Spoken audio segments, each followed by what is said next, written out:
slash. This is Roscoe P. Coltrane. The F2 Show. Keep the shouldn't be at the meeting. Anyway, we're going to go. I'm real good fun, and I love you, boys. Right then, the green flag again, we're racing. Well, good evening. It's a podcast tonight. Unfortunately, due to technical issues, we cannot do it live. But, it's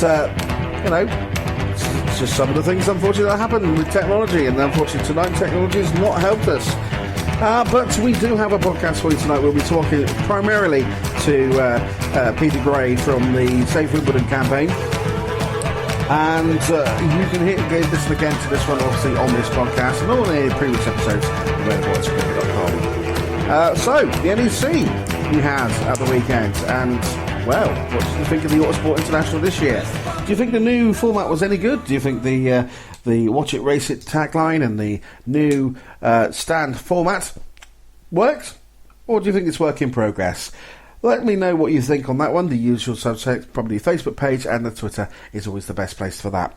Unfortunately, due to technical difficulties, like I say, this won't be live, so if you do to it, we'll try and get them in on the next show, which is on the 2nd of February.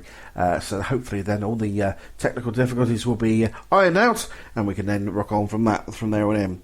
Also, I've had a very busy week. I've moved house. I'm currently in the old house, because that one's still got broadband. Although I don't know what's running it at the moment, probably squirrels, because obviously we're not live. But we also have the small matter of my first child being born. Eric, his name is, and also after all kinds of racing Erics on that one there. Racing Erics is what we're after. I've got Eric Hooper, who was Bill Barton's mechanic, who had a one-time Formula 2 career before he sadly passed away at the early age of 42.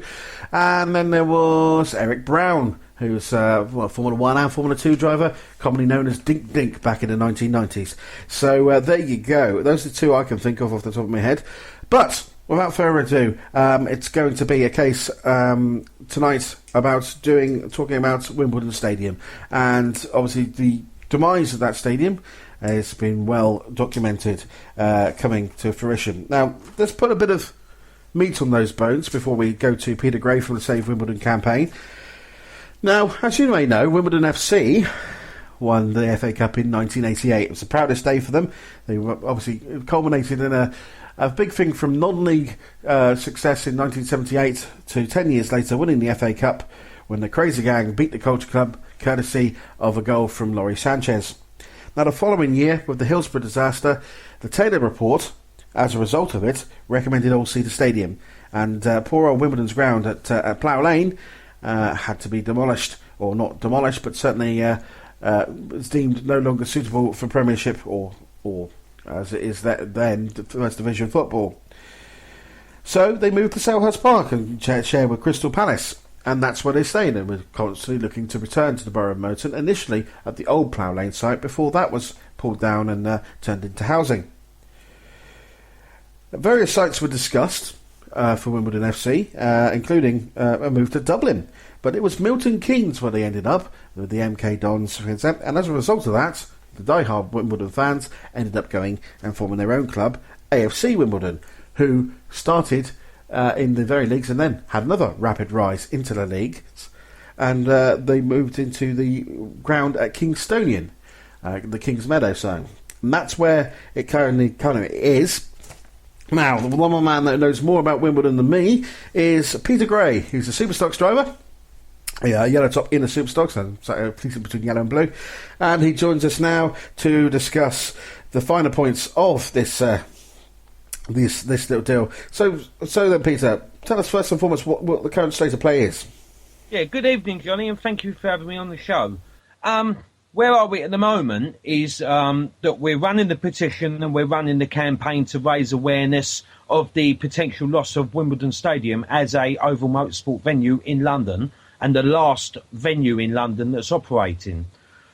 We have a submission date for next week for the petition that will go to the Mayor of London. The reason it's going to the Mayor of London is because as part of the planning application approval, it was required by Merton Council's approval that it goes to the Mayor of London.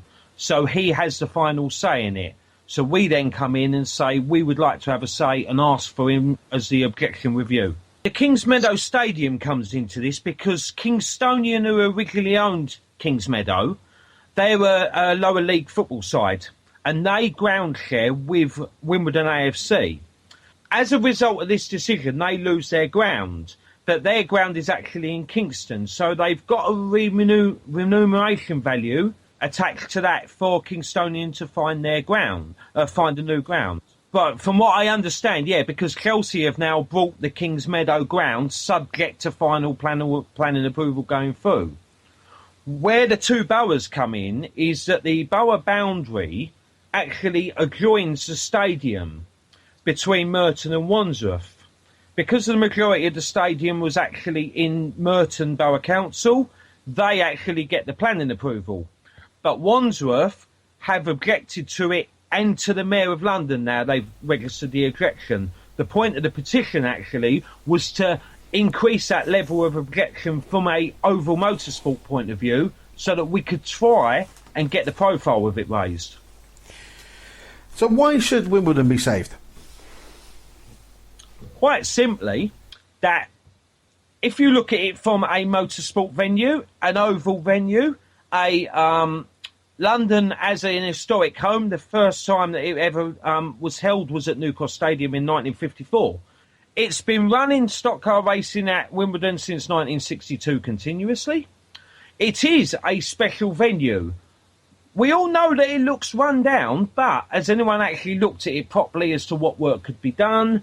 And also, if you think about over motorsport as a whole big picture, we're losing the last London venue. Now, the capital city of this country will no longer be able to hold oval racing. I think, personally, that's important that we at least try and keep a presence. It's not about promotions. It's not about individual formulas. It's not about individual drivers. This is about a fan base looking to say we would like oval racing to stay in London. Hopefully, we can try and sort of put enough pressure to see if we can add the weight to it.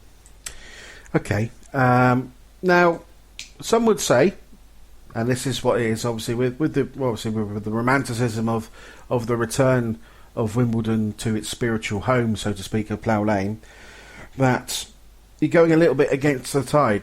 Football, big sport, greyhounds and stock car, small sport. How can a small sport take on a multi-billion pound industry such as football?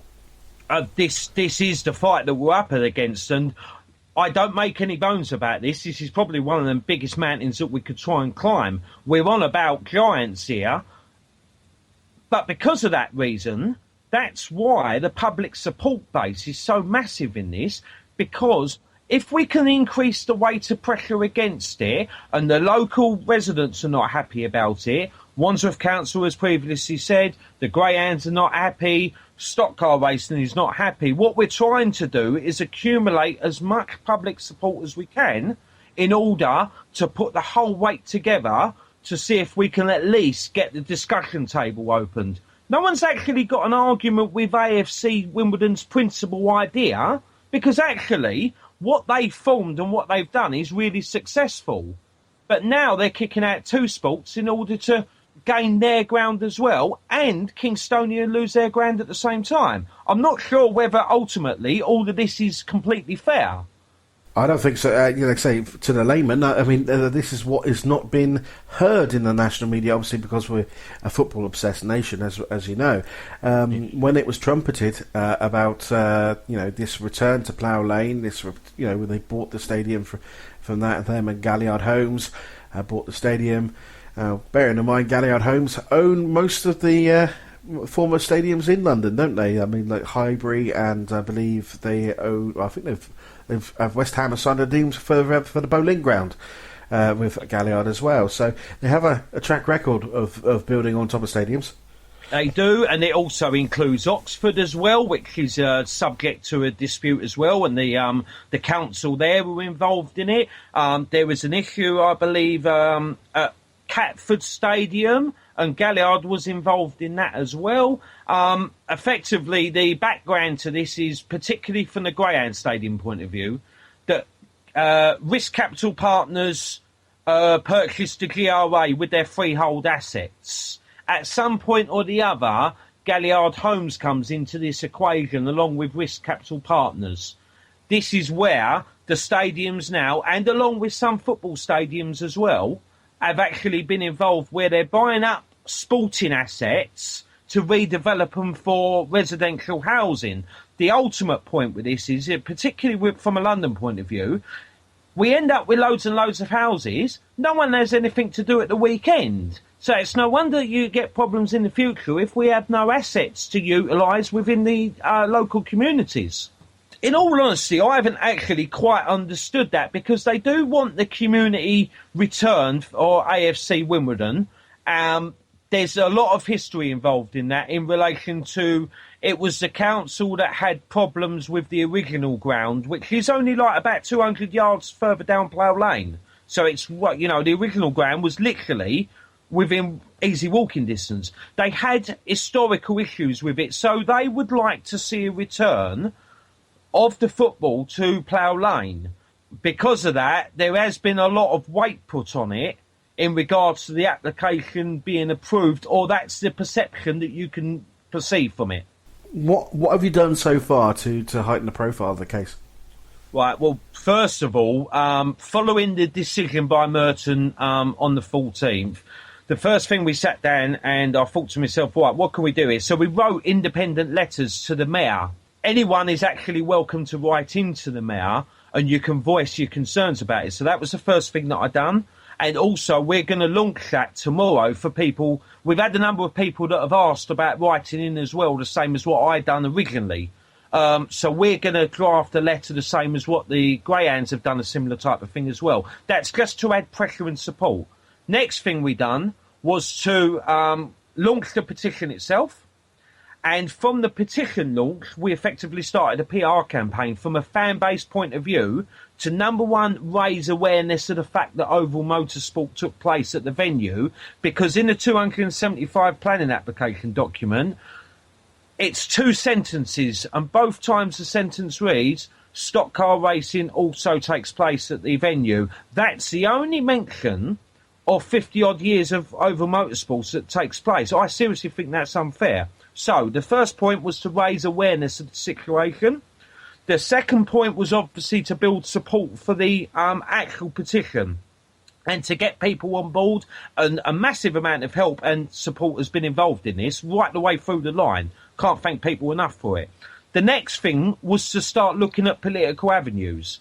So what we done there is, and Michael Bernig has done amazing work on this, along with Dave Baldwin as well, but we've been contacting, first of all, local MP Stephen Hammond, so that we could have an awareness meeting with him.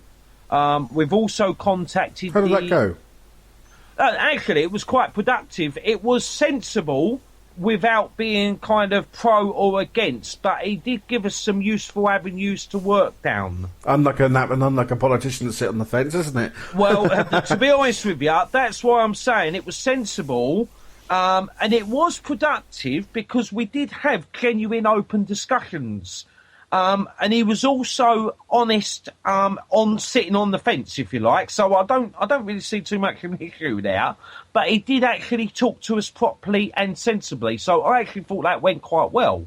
Local residents was massively key to this. I spoke to the local residents right on the first day. They actually supported us really well. And I've got to say a massive thank you to them, because I wasn't sure how that was going to work. And they come on board and helped us like you wouldn't believe. So, you know, a massive thank you to them. I mean, without the local... I mean, it's always usually the local residents. It's usually the ones that kicking up the stink in the first place. Especially with forms of over motorsport. We've only got to look at Mildenhall to look at the situation there. But unfortunately, you know, it's good to know that they're happy with the stock cars